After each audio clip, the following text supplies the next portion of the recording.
Welcome back to another week of PAWSitive News, where we don't just look for the important news, but more importantly, we look for the positive in each and every story that we give you.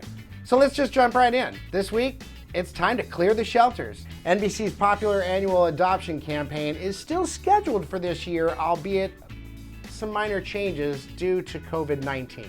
So, to continue safe practices of social distancing, the station has decided to do virtual pet adoptions and online donations to participating shelters and rescues for the entire month of August.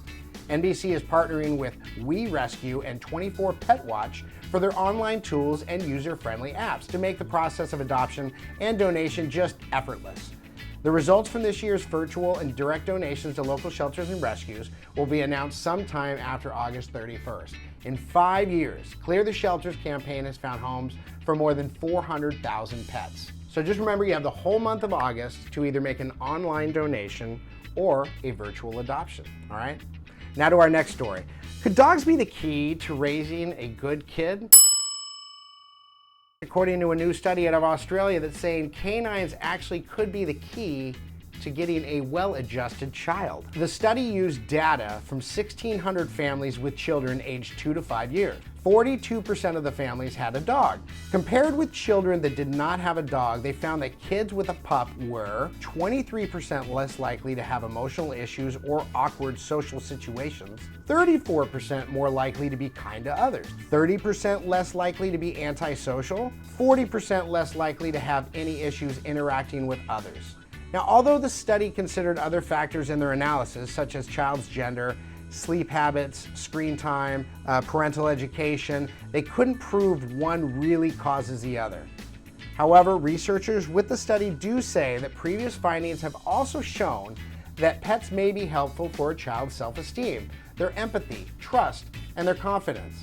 Now, researchers admit that a dog may not be the right choice for every family and that it may be more of the companionship than the animal itself. So let's not forget cats. I grew up with them, and I think my head's on straight. Now to another bit of news. In an effort to better understand how some dogs get cancer and others don't, researchers are now looking for answers from the golden Oldies. Golden retrievers older than 12 years old could help determine particular risk factors that lead to common cancers found in the breed.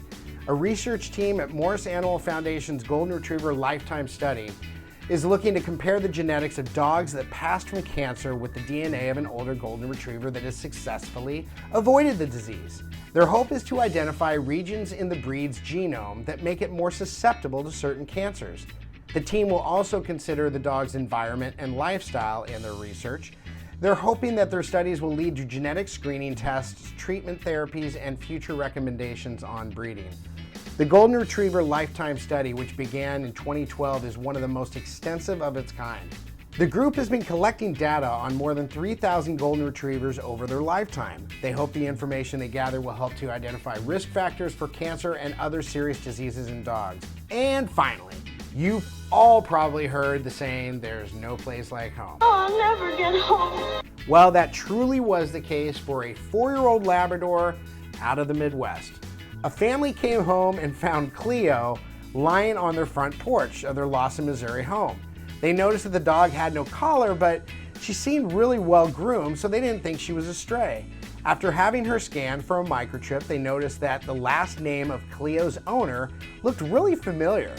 It was the same last name of the previous homeowners. So a simple Facebook search led them to find Cleo's actual family in Olathe, Kansas, 57 miles away. The family had posted that they had just lost their dog a week earlier. Neither family knows exactly how Cleo made that trip, considering there's a river or a bridge with heavy traffic that she would have had to navigate through. Even more amazing, Cleo hadn't lived in that home in nearly 2 years.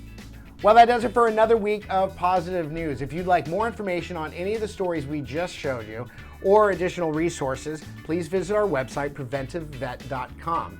The link is right below. And be sure to subscribe to our channel, okay? So thanks for joining us again, and until next week, stay positive.